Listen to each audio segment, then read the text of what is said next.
Have you ever wondered who the richest people in the entire world are? Well, look no further. In this video, we will be covering the absolute top 10 richest people in the entire world based on the Forbes 2016 real-time world's billionaires list, which is kept up to date constantly.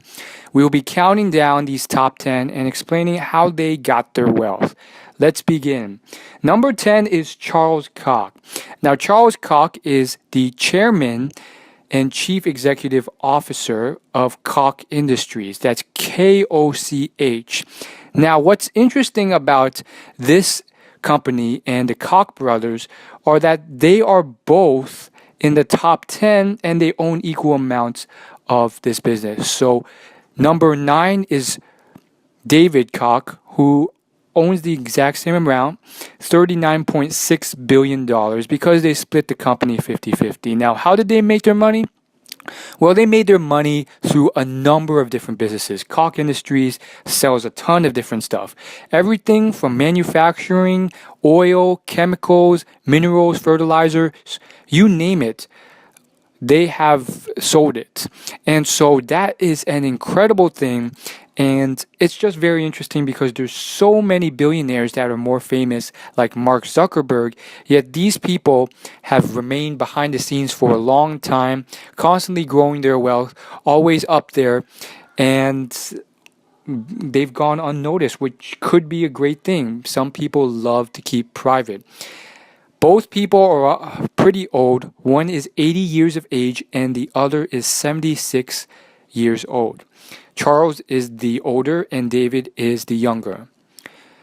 Number 8, Michael Bloomberg. Now, this man is, depending on where you live, a more well-known billionaire, but most people don't know him because how he made his money is something that wasn't mainstream. He didn't sell something like the iPhone or iPad or a software that was distributed to the masses. He started a company called Bloomberg. Now, Bloomberg is a very interesting company. Basically, what Bloomberg does is they have terminals. That's basically how they made a large chunk of their money.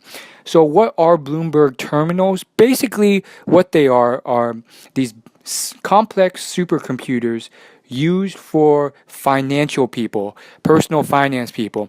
And there's a ton of big companies that are willing to pay for these to analyze stocks and do finance and check the markets and do economics. And it's just such a large market, and a lot of people are really greedy and they want to make a lot of money with the stock market, so they buy these things. And he made his money selling to people who wanted to do better, making money. So he was B2B, and that's why he's lesser known. It just proves that you don't have to sell to everyone, and you don't have to have a product that everyone in the entire world owns, and it has to cater to the lowest common denominator to get severely wealthy. Michael Bloomberg's also really well known because he also did a crazy thing, which is he was successful in different fields, a tough thing for people to do. Outside of business, he also campaigned successfully in politics to become the mayor of New York numerous times. He's worth $40 billion.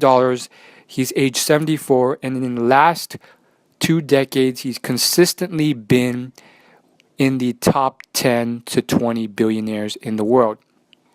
Number 7 is Larry Ellison.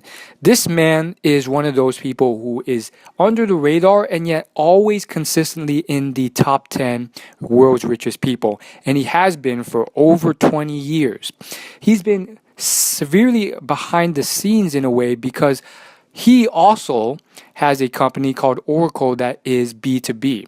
It doesn't sell to consumers, it sells to other businesses with its enterprise software product.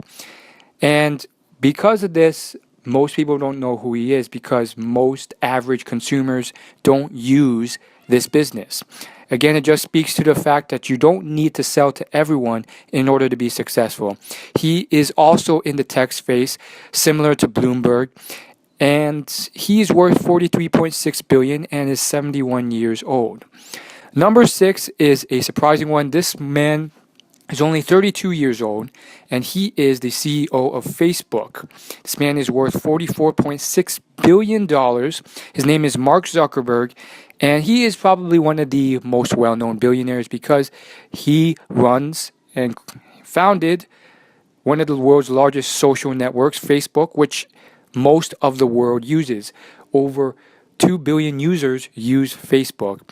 Mark is one of the youngest billionaires out there and has created record-breaking amounts of wealth in record-breaking time thanks to the power of the internet and technology, which allowed him to scale and reach more people much quicker.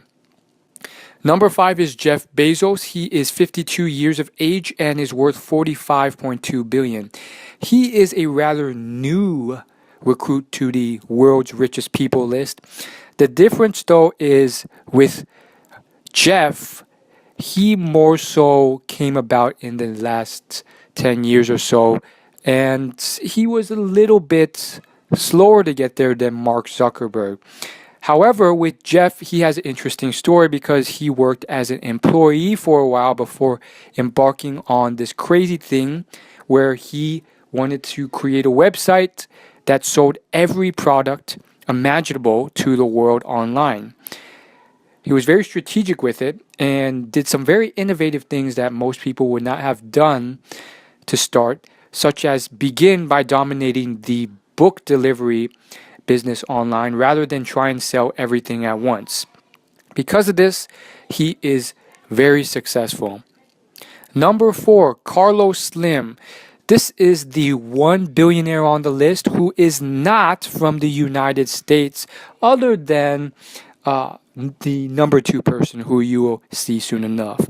Carlos Slim has been one of those people who has been a fairly recent member of the richest people list. He actually hit number 1 for a few years, and he was so ahead, but then over time, as you'll see, other people ended up catching up. Now, how did he make his money? Via telecom in Mexico. So basically what he has done is he's dominated the telecommunications industry in Mexico and other Hispanic countries.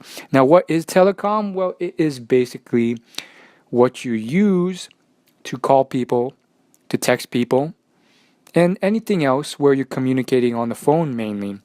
That requires a service which is paid to a telecommunications company. It might be Verizon, Comcast, or something like that for you.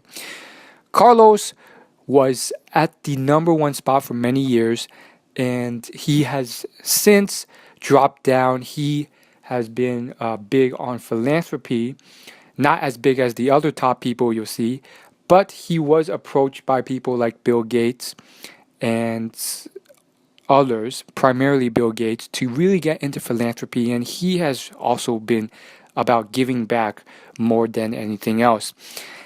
And now let's get to number 3, Warren Buffett. Warren Buffett sits at $60.8 billion. He's 85 years old. And how did he make his money? Warren Buffett is a very exceptionally unique case. He was a business genius. He started trading stocks before he was finished middle school. He read every book in his public library on stocks before he got to high school. And this man literally kept building his one business he started by investing in the right companies. He has a over 40-year track record, and some people call him the world's greatest investor. Therefore, he has made his money by owning and directing numerous different businesses, from airline businesses all the way to candy and soda businesses like Coca-Cola. Truly an inspiration because he has started something called the Giving Pledge along with Bill Gates, which has basically been a movement where Warren and Bill have reached out to every billionaire they can and convinced them, or attempted to convince them, to pledge at least half of their money to charitable or philanthropic causes. He has been unsuccessful in certain cases, but in many other cases, he has convinced many other billionaires to give back. And his biggest reasoning is the fact that enough is enough, and this money has not much utility to these people who have so much, but plenty of utility and value to people who are suffering or can't get an education or can't put food on the table. Number 2, Amancio Ortega. This man is 80 years old. He is number 2 in the world's richest list, and he is worth $67 billion. How did he make his money? Very simple, with a company called Zara. Zara is a very, very well-known clothing company. Its price line is somewhere around affordable and moderately expensive. So although it doesn't cater to every single lowest common denominator like Walmart, it is still fairly affordable and well-known throughout the world. Amancio was born in Spain, and he is one of the few billionaires who was not born in the United States, which we are seeing more and more of. In fact, there are hundreds and hundreds of billionaires coming from all sorts of new countries, and that's growing from China to Brazil to Hong Kong to France and so on. Amancio made his money through Zara, and he is one of those people who doubled down on one company rather than having tons of companies. Number 1, Bill Gates. At 60 years of age, he has devoted the first half of his life to building Microsoft, a software company that still runs a great majority of the computers that are operational in the world. He was born in the United States, and he's worth $75 billion. Bill Gates has devoted the second half of his life to philanthropic causes. He has gone out of his way to really help alleviate and reduce illness. Specifically, he's targeted some of the most deadly animals and viruses known to man, such as polio and mosquitoes. What's most surprising about Bill Gates and Warren Buffett are that both of these men, for the last 5 to 10 years, have already given away tens of billions of dollars to charity. And because of that, both of their rankings on the world's richest people list have plummeted. However, despite that, they still have ownership in parts of their businesses which are still making money. And despite their constant donating, nowadays they have risen back to the number 1 and number 2 spots. It truly is an interesting thing. Did you like this video? I sure did.